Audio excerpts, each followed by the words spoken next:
Welcome to Behind the Curtain, Nashville's movers, shakers, and tastemakers. Brought to you by Cord Real Estate, your key to the heart of Nashville.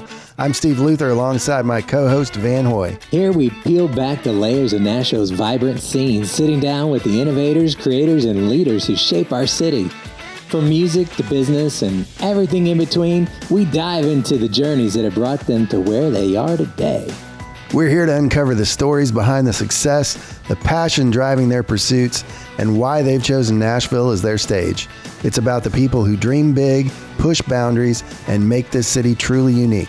So join us as we explore the heart and soul of Nashville through the eyes of those who know it best. Well, today we're excited to feature David Horwath Jr., the president of Land Innovations LLC, on Behind the Curtain.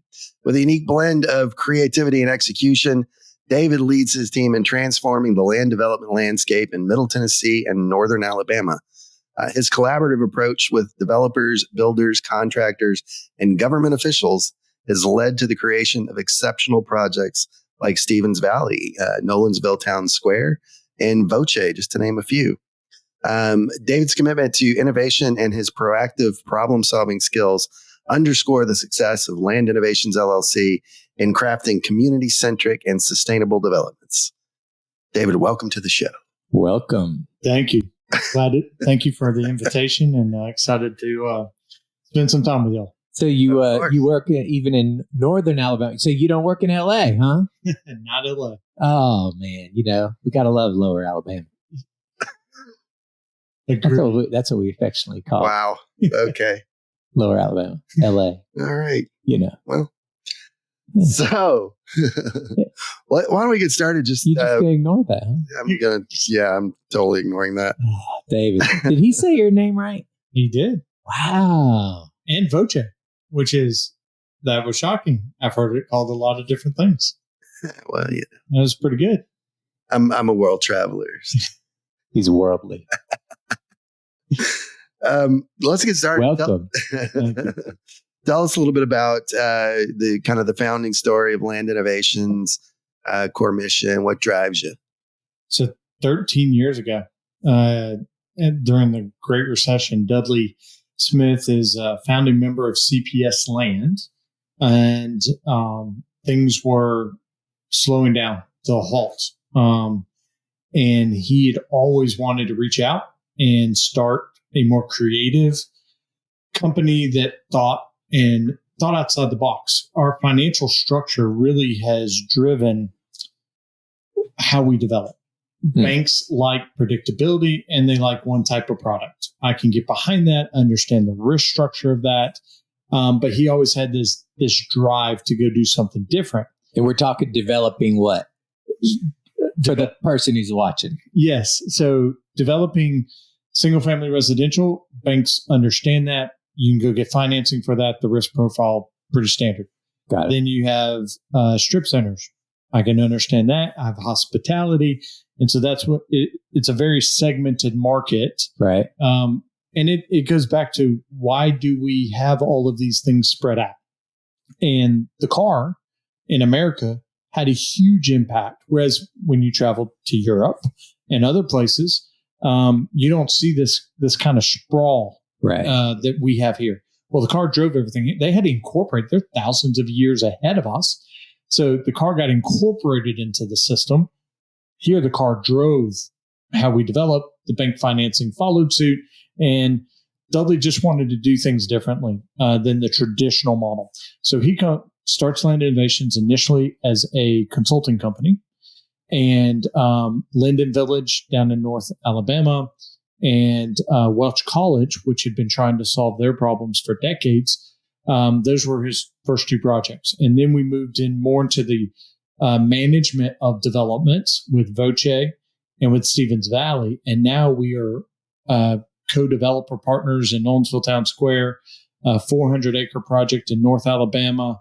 And it's centered more around a town center. Mm-hmm. And so it's taking single-family residential and not just doing single-family, having single-family duplexes, quadplexes, an 8-building condo. What would you expect in a town that just developed? You would see this it would be natural, it would be normal. We haven't developed like that for decades. And so we are spending a lot of time and effort and energy today focusing on bringing all these aspects back together and then raising the pedestrian experience. So like a town square kind of thing. Town square in Nolensville. Okay. How did Nolensville develop? You tell me. It's a very linear strip center commercial sprawl with residential all around it. But like Brentwood. Like Spring Hill. Yeah. Like a lot of towns have. Sure. And they came to us during their zoning rewrite and said, could we condense and actually create a town center for Nolensville that's never had a square? Nolensville, we looked this up as we were taking on the project. There's no train tracks that go through any part of Nolensville. There's no river fork that exists for commerce. It was a farming community. It was rural. It was off the beaten path. It was a stagecoach stop between College Grove and Nashville. Mm-hmm. And so they, like Spring Hill, when you don't have those kind of core centers, they spread out along a major road. And it's traditionally, we're going to have commercial along this major road, and I've got to travel to go to everything. If you've been in Nolensville, there's a lot of traffic. Yep. And then I got to go to my cul-de-sac and drive home. And then tomorrow I'm going to do the exact same thing. So they were like, can we rethink this? Can we create this intensified zoning in one concentrated area and actually start forming a town? Cool. And then have the country part and still keep their rural character that they love so much. So it's been a fascinating 2 years, right, as we've walked alongside them to think about what this town square, this town center could look like, become, and we're just a piece. They ultimately zoned 60-ish acres in this zoning of their high intensity town, and we're about 27 acres of that. Wow. So that took some real leadership. And partnership. Yeah. And collaboration. So that makes these guys movers, shakers, and tastemakers. There you go. Yeah. Now, how do you kind of balance the creativity with the execution in something like this? That's a very good question. I mean, that's why he asked it. I'm just saying. It's a very good question. In society, you have creative people. Yeah. And we got to... We like those creatives. We have to separate them from the people that execute, and you can't be both. Well, amen to that. Well, in our world, if you have all these great ideas and they never come to fruition, then I just have a lot of paper. And so we are a band of misfits at Land Innovations. We don't fit in the creative only group. We don't fit in the execution only group. We are kind of this weird mesh of both. Cool. In a lot of ways, outcast from our professions. I'm a licensed civil engineer to this day, but I don't operate as one from a traditional civil engineer in a cubicle. Don't talk to me, let me crunch numbers. Right. We need those. But we also need people that understand the technical acumen and then also the execution along with the town planning. And how do we bring all this together? And so our team is built around a variety of professionals from the vertical side, but they wanted to do more than just build a house. We have them from the landscape architecture side. I want to do more than just this piece. We have from the civil engineering more than just this piece. And our backgrounds and our deep, if you would say 1 mile deep, then allows us to spread across the spectrum. So our development company, to go back to and tie this into one of your earlier questions, development companies are very solid. I have my entitlement group. Mm-hmm. Well, before that, I have my procurement group. Then I hand it over to my entitlement team. Then I hand it over to my pre-construction construction group. Yep. And then I have my HOA and how am I managing the execution. And if you go to work in one of those groups, you stay in one of those silos. You do not expand. You do not get to work across your boundaries. But at Land Innovations from the ground up, that's why we call our team development managers. What's a development? Stevens Valley, Voce, Nolensville Town Square. How do you manage all of this? How do you step back and think about every decision I make impacts financing? It impacts the user experience 10 years after we're gone. Mm-hmm. It impacts your HOA team. It impacts everything. And so we have structured from the ground up a completely different system so that people can actually explore, grow in knowledge, and touch every aspect of development. Very interesting. You're kind of known for your unique, thoughtful approach to development. How do you navigate the challenges of collaborating with such a diverse set of stakeholders and government officials? And like, you got to be getting it from all sides. And I know how developments work. You get the few people that are very, very loud about their opinions. What are you trying to say? It's just interesting sometimes when you're trying to get developments done, I think. Well, it should be pretty. Yes, it should be pretty. It should. How do you manage those challenges? You keep a level head about you. You don't get too high and you don't get too low. And you realize that a lot of times misinformation guides a lot of misconceptions. Mm-hmm. And I've always found that by talking and working alongside someone to first listen, to digest, and then to respond, to show you care. This isn't... Sound like a mediator. In many ways, you are. You're a facilitator. Mm-hmm. Right. So the Nolensville zoning rewrite. We're not an elected official. We're not at the time, because we had not purchased the property, we don't own land. Right. But people believed we could do something different. Mm. And for example, you can say, I care. And those are just words. Or you can show up at every single planning commissioner and board of commissioner meeting that talked about the zoning more than any elected official, more than any staff member, and more than any citizen in the entire town. And you can show you care. And then when you see this great deliberation of individuals that this isn't their profession, right. Not one single person is from the development community helping make decisions about a zoning code that will forever impact the future trajectory of a town. Mm-hmm. And so when you hear this deep concern, you have the resources and you can come to the table unsolicited most of the times and just demonstrate the repercussions, both good and negative, of the conversation that's being had and the suggestions being thrown on the table. How do you have time to go to all those meetings? When you care, you make time. Oh, when you care enough to send the very best. That's a good answer. When you and again, you can say it, yeah, but it's better to show up and do it. And when you do that, you break down barriers. I mean, listen, NIMBYs, bananas, doesn't matter. The developers are the evil ones. In so many arenas. Right, right. And there are some people that have rightfully earned that name. Sure. But our entire industry is not based on people that are out there for a quick buck. There are a lot of people trying to do and move us forward and stop what has been going on and that has risen to the level of acceptability that should not be. Mm. And so you have to work hard.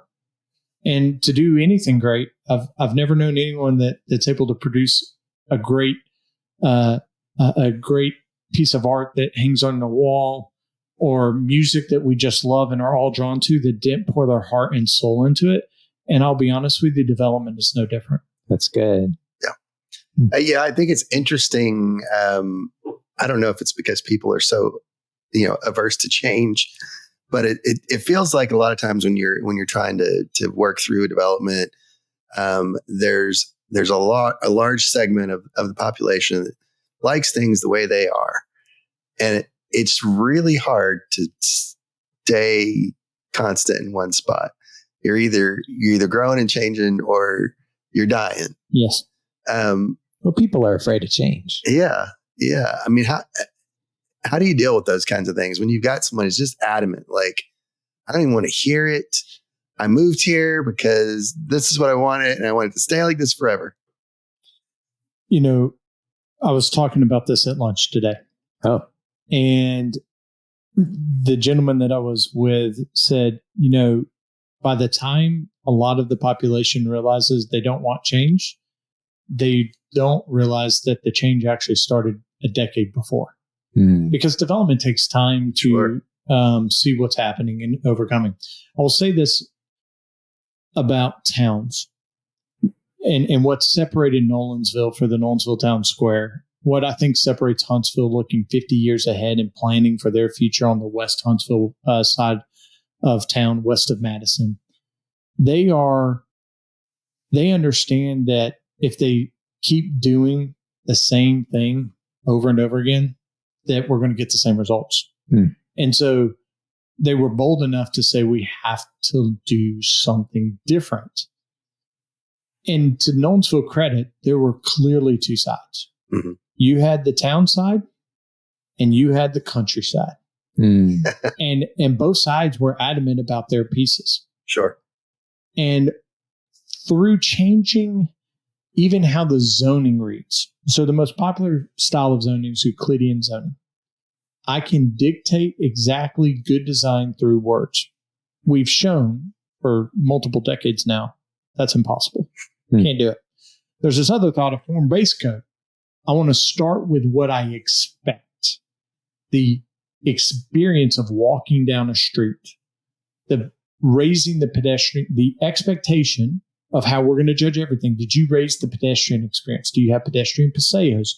Can people easily traverse? Do you have multimodal paths where people can ride their bikes and walk and it's big enough to allow all of this?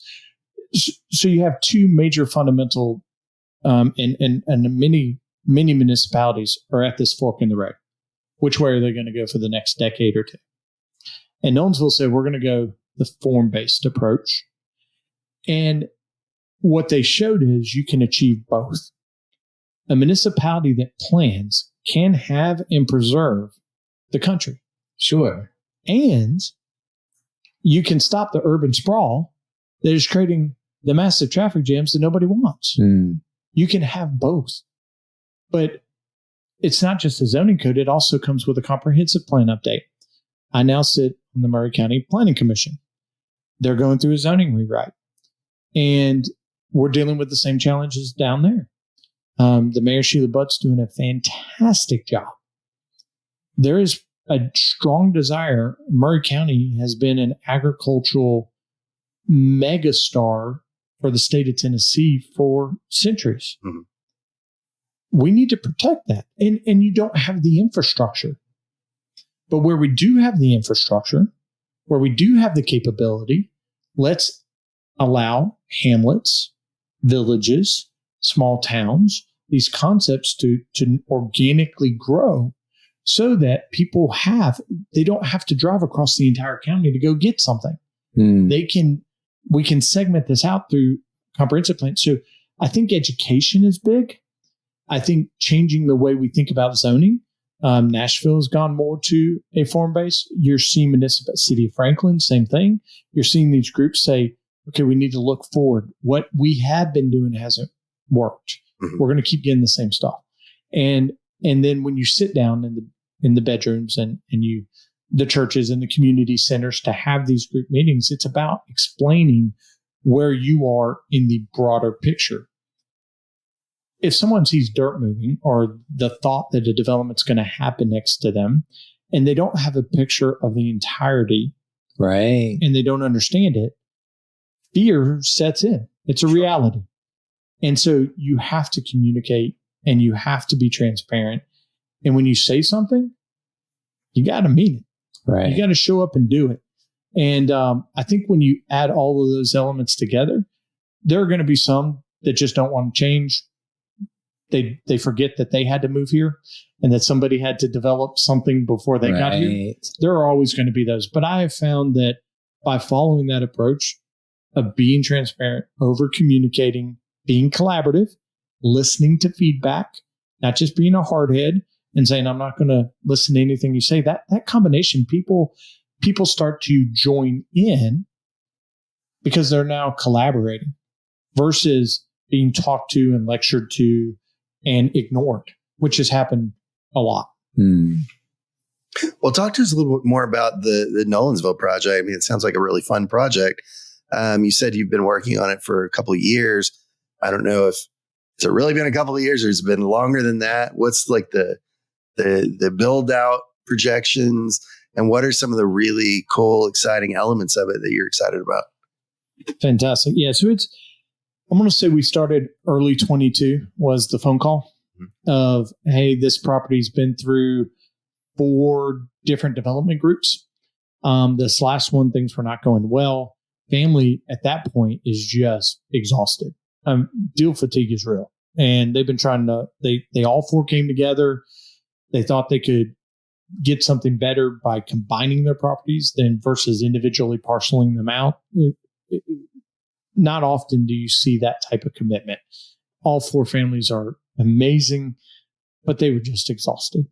And so we get the call, we get all the families together. We're in a living room and they're like, okay, we've been doing this. We are on the verge of disassembling this and just saying, we're going to wait.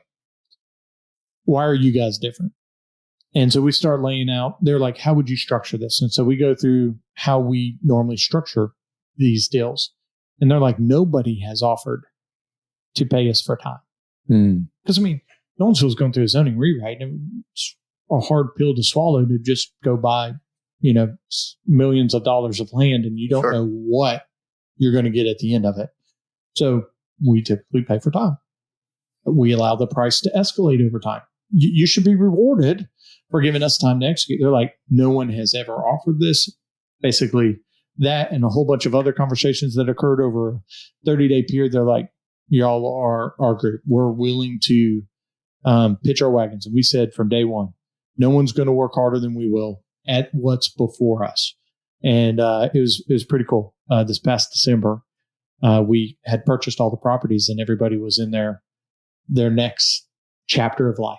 Right. They've moved in and we all got back together and the just tears and hugs and joy of walking through going. It took longer than we all imagined. Always does. Right. But they turned a chapter and they were all thrilled at where they have gotten. And so we are now in construction design phase. I hope to receive Friday 90% planned construction sets. It's another unique thing where all civil engineers, landscape architects, builders we'll shut the office down early next week and literally with a fine-tooth comb go through the entire plan set from front to back to front. It's easier to fix a problem when it's on 2D. Right. And then when we get into 4D, it's the last place we want to fix a problem.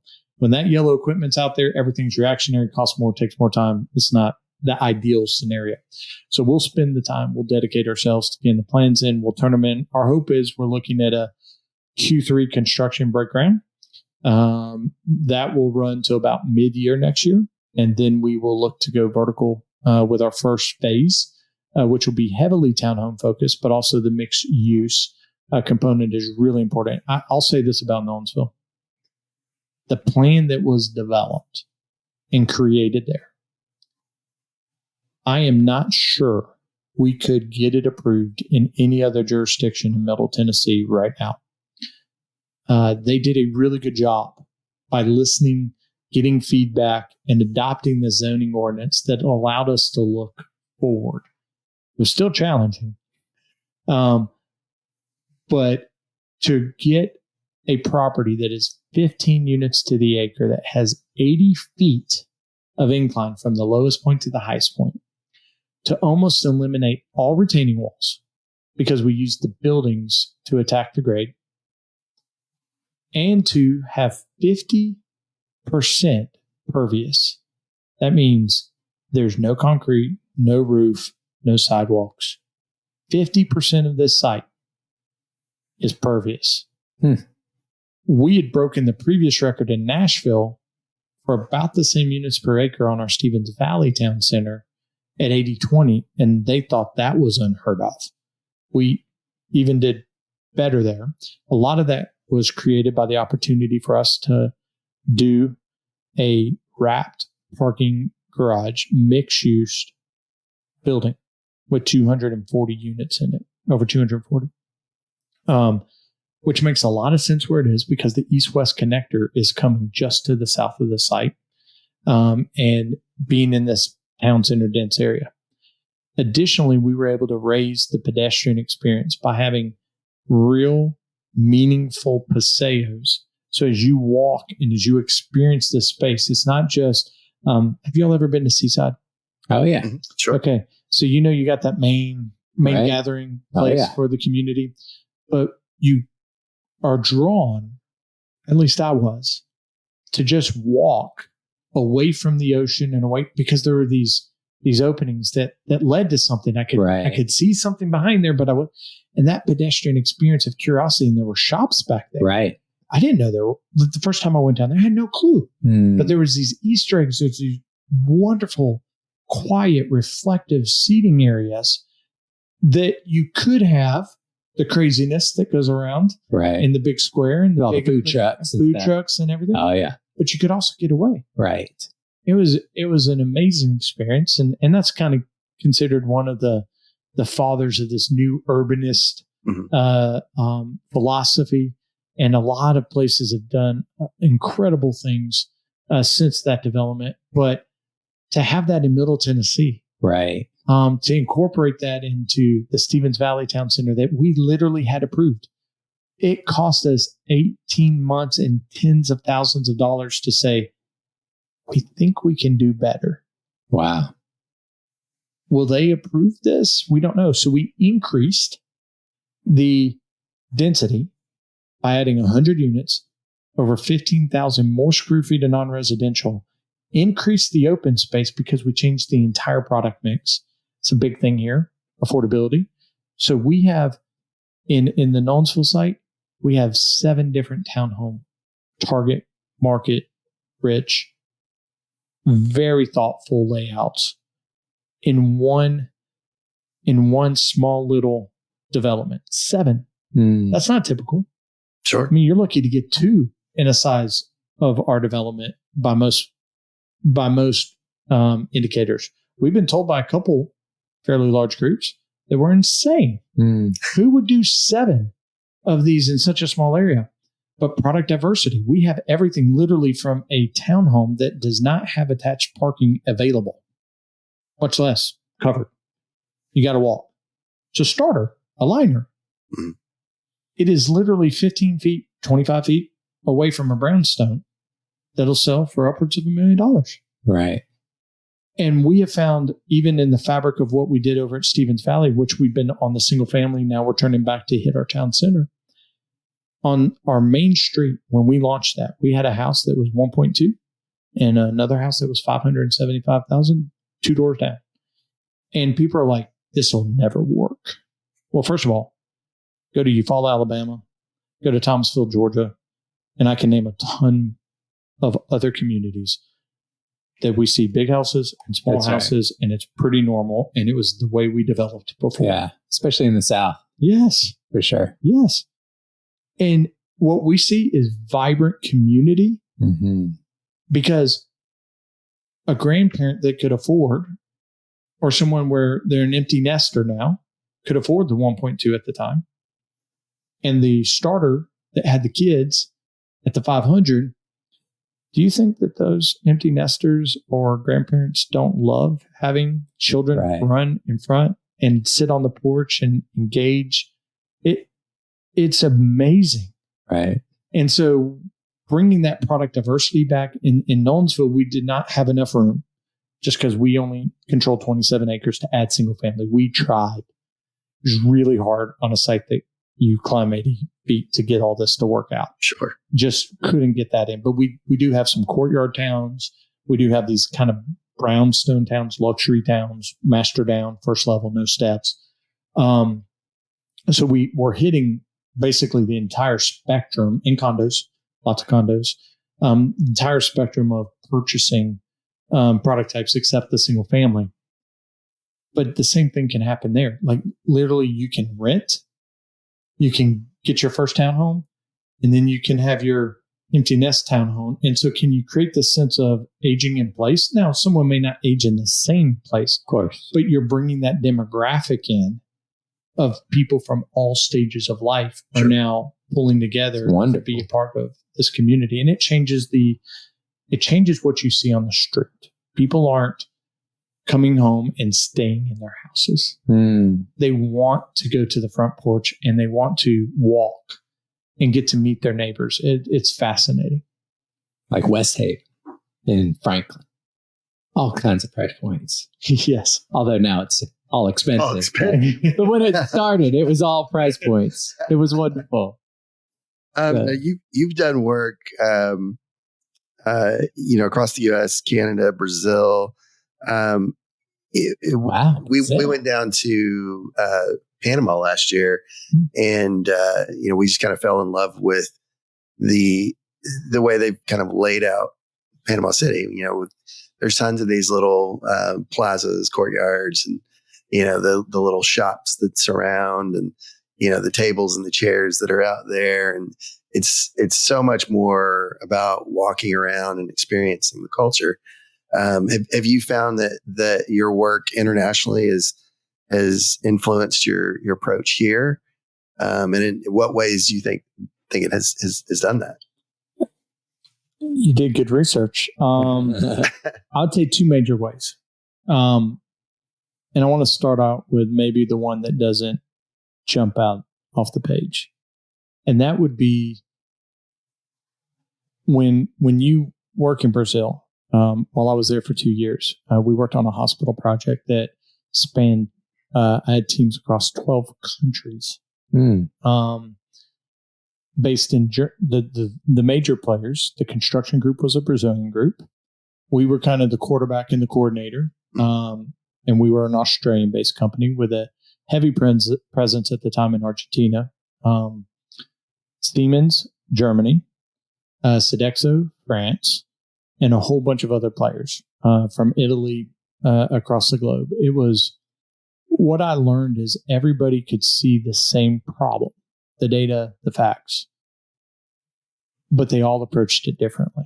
Mm-hmm. And so at a very young age, in my late 20s, it was an unbelievable experience to learn how we can all look at something and bring something to the table and how to solve it. And I don't speak Spanish and didn't speak Portuguese, so I was probably the worst person in the world to be leading this effort. But it was unbelievable how all of these groups came together, brought creative, innovative ideas.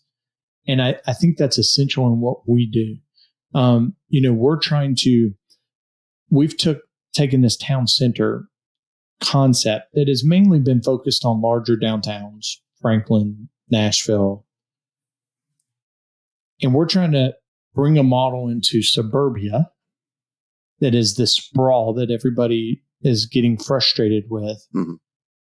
And there's a few of us throughout the country. I've just joined a group called the National Town Builders Association, the NTBA. And we're all trying to figure out how to change the narrative and direction. And it's only going to come from collaboration. What I love about this group is we're willing to share our wins and we're willing to share our failures so that we can all grow so much faster. And I would say that even our disciplines of who we bring in and our partners or consultants on how we push and say, wait, time out. This feels like we've done this before. Let's take all this. Let's just start over. Let's just put it all to the side. Fresh ideas. Let's go. Sometimes you need to do that. Additionally, I would say absolutely by the places, what you referenced. That's a big thing that jumps out. In Brazil, Fortaleza was where I spent the vast majority of my time, although we had our office in Sao Paulo. Went to Rio quite a few times, Belo Horizonte, and a few others. places, but those were my main stopping grounds. Fortaleza, there's so much outdoor activity. And what you see, and I've been to Europe multiple times, and what I'm always fascinated with is when they don't look at the four walls of the building, the restaurant, the shop, as the boundary. Mm-hmm. You have to come in or you're not going to experience it.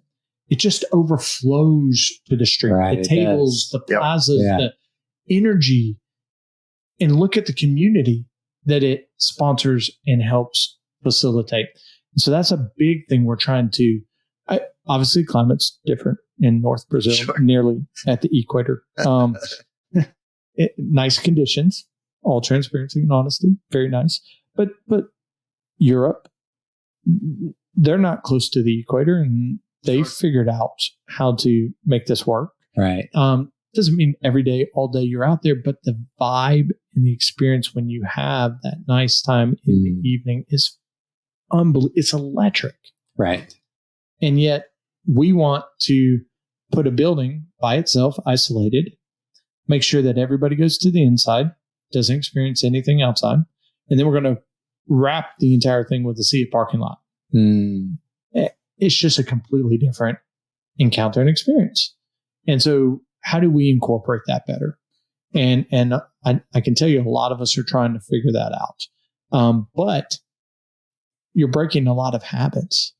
So we've talked with quite a few people looking to come in at both Stevens Valley and Nolensville that have well-established brands, unbelievable success, restaurantpreneurs that have hit grand slams. They don't want to change to fit in different environment because their entire model is, I've got a system, I'm going to implement that. But we are seeing change to that over the last 5 years. People are saying, listen, we see what's happening and we want to be a part of where it's going. And they're now just starting to roll up their sleeves and say, we need to be a part of this solution as well. And so that's fascinating. There's this great place in North Alabama, Huntsville, called Stove House. And it's this like eatery. You can choose between, I think there's like 6 or 7 different choices, and you hit almost every food genre you want. And then, but all the seating, not one of the restaurants has any seating inside. You have to go out to the communal area, which they've done very well, and the activity is electric. So we're starting to see a return to some of these things that there's not a whole lot of new stuff, but we can learn a lot from what was successful in the past and from each other. That's good.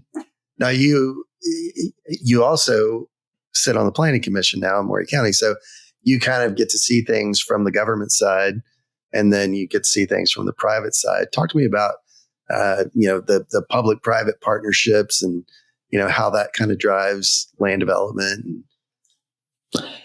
I wish we would do more of it. So as you know, early in my career, I was in public-private partnerships. I was part of the military housing privatization for about 3 years before I went to Toronto. Then I went to Brazil. And between that, I worked with some groups in Italy and the UK.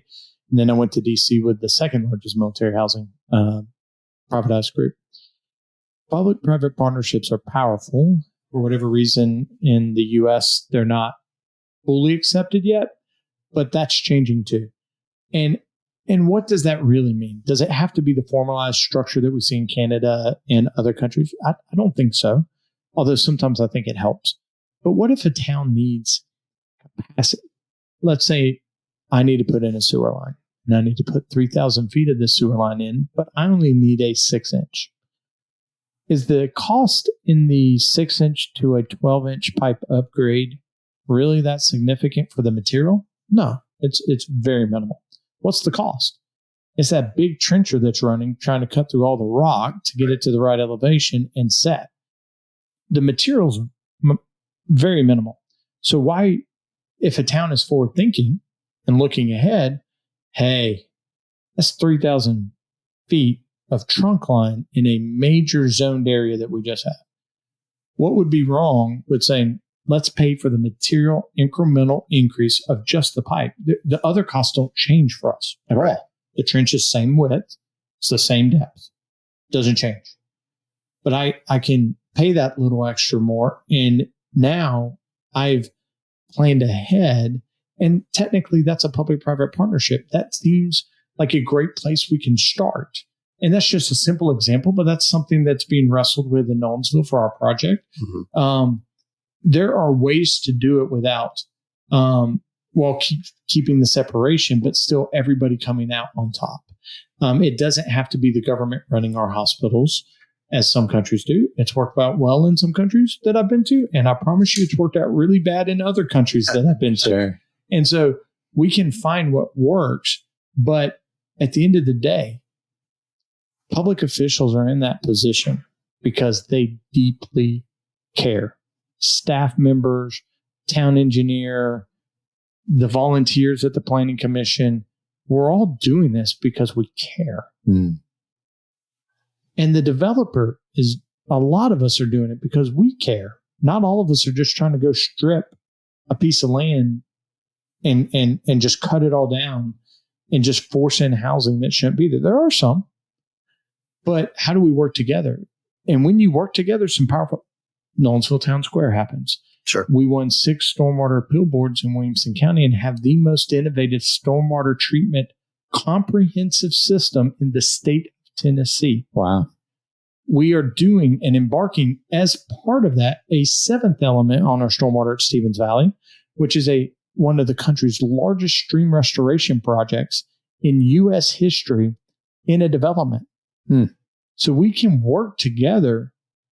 And for those that are not, that really do care on the private side and the public side, we can come together. And it's tough because last night we were there for a very long time in Murray County evaluating, debating some big changes and some big developments coming through. Mm-hmm. Planning commissioners forget a lot of times that we're just compliance officers. We don't make the rules. We're not elected. We can't adopt them. But what our job is to make sure that what is adopted gets executed. But planning commissioners are supposed to also be from the industry and have experience. And what I'm seeing a real effort down in Murray County that I think a lot of places can learn from and grow from is this idea of even the commission elects and the planning commission, the appointees, the experience. When they work together, we get a better product. What you see a lot of times is everybody just silos out. They don't talk and they don't work together. But I'm seeing a model even there. And I think Huntsville is on the same trajectory of everybody inside working together to raise the ship for us all and to produce a better product. And so I believe it's essential. I've always, even as a civil engineer, you're always looking to cross that bridge. I mean, all our rules and regulations are there because someone's done something bad. Right. They said they would do something and they did something else. So we wrote a rule so that doesn't happen again. They're just trying to protect the next guy coming in. Sure. And they mean, what I find is when we actually stop to care about each other, we all mean very well. Mm-hmm. And how can we work together? Now, you've also had involvement with KF Meats and Kataros Farm. So it seems like you've got a passion for sustainable farming. Yes. How has that sort of impacted your land development philosophies? I did not think that would be brought up. He's a digger. He's a digger. He is. So Food Inc. Transformed my life and my family's life. Fascinating movie. And when we left DC, we took a kind of 1-year sabbatical and started a Beyond Organic farm. And I have 0 experience in farming. Wow. But it was fun. We've loved it. Now it's just a hobby. But it really does matter. Looking at nature and God's design of how everything works together. And then when you take that practice to farming, I'm just going to give a quick example. So we bought this property in 2015. That's coming up on 9 years. It had been farmed the traditional farming methodologies for decades. When I remember first digging my first hole on the piece of property, 20 acres, there was no topsoil. I didn't see one grub, worm, life in that top layer at all. So we've been on this property 9 years. 3 years we had a Cathros farm, which we shortened to KF Meats. Now it's a hobby farm for our kids and the family. And we were digging posts. We were putting electric fence underground to keep the predators away for the animals. It was fascinating. Just this Sunday, I can't tell you how many worms my kids picked up out of the ground. Is that grubs? It's back alive, and that's been. It's so uplifting to see that impact on a micro scale. Mm-hmm. It really does impact when we come to a piece of land. We're not one to say, let's force this product onto the land.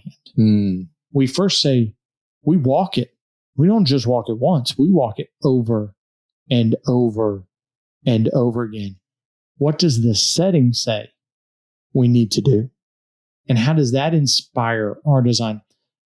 So that when people arrive, the biggest compliment we can get is they can't tell us why this is different, but they can tell us they feel it when they're driving through. Well, I like it. It's like when we stage a house. Of course. Yeah. It's like the room speaks to us. Yes. I like this. We try to listen to the land and Absolutely. let it, because if you force it, right, you can tell. Oh yeah. I can't flatten an 80-acre hillside. I mean, an 80-foot hillside. Not going to happen, but I can work with it. Sure. So it changed our buildings. Literally, we handpicked every single building to go in the location that it is for the purpose of climbing the hill so that it felt authentic and real, because people can tell when you fake it. They can. Right. Wow. We need a little field trip. When do you anticipate the Nolensville project being fully done? So if we start this year, I'm going to say 2 years of earth work. So we're going to mass grade the site, but utilities, everything in. I'm going to say that's going to take 2 years. And usually you're lagging on townhome, condo, mixed use projects 18 months behind that. Mm-hmm. So I'm going to say we do have a complex, large parking garage wrap building. So I'm going to say 4 to 5 years is probably what we're looking at. And are you guys doing horizontal and vertical? Or are you bringing in builder partners for vertical? We normally will build in builder partners. Our partner on Rochford Realty and Construction on a lot of these projects. Mm-hmm. We partner on the development side. They also have a vertical arm, which is fantastic. Gives us a lot of insight. You know, our hope is to eventually, over the next 4 to 5 years as well, start branching out into the vertical space also. But we understand right now we want to spend this time, dedicate ourselves to becoming the best we can at the practice and the protocols and the development process. And then we would expand out. But right now, we lean heavily on builder partners that buy into the vision.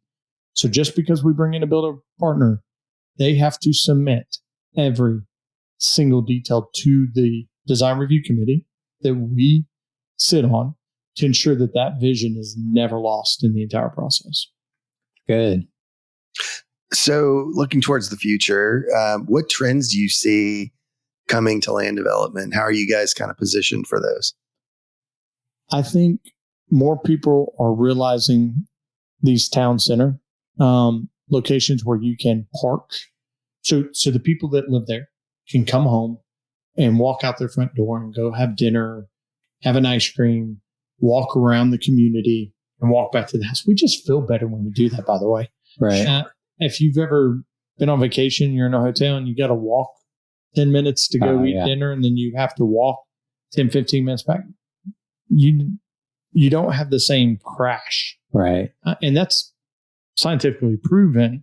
And so I really do believe we are going to see more of this happening. Our hope is that as we are with our fellow developers that are part of the NTPAA and those that haven't even joined yet, we're thinking about what we're doing differently. We don't have to keep separating everything out. And by doing that, we can bring in affordability back into the discussion.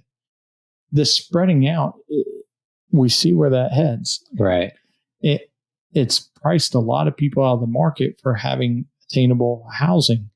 And so these town center developments provide a broad spectrum of options for people to make choices to be in places they want to be.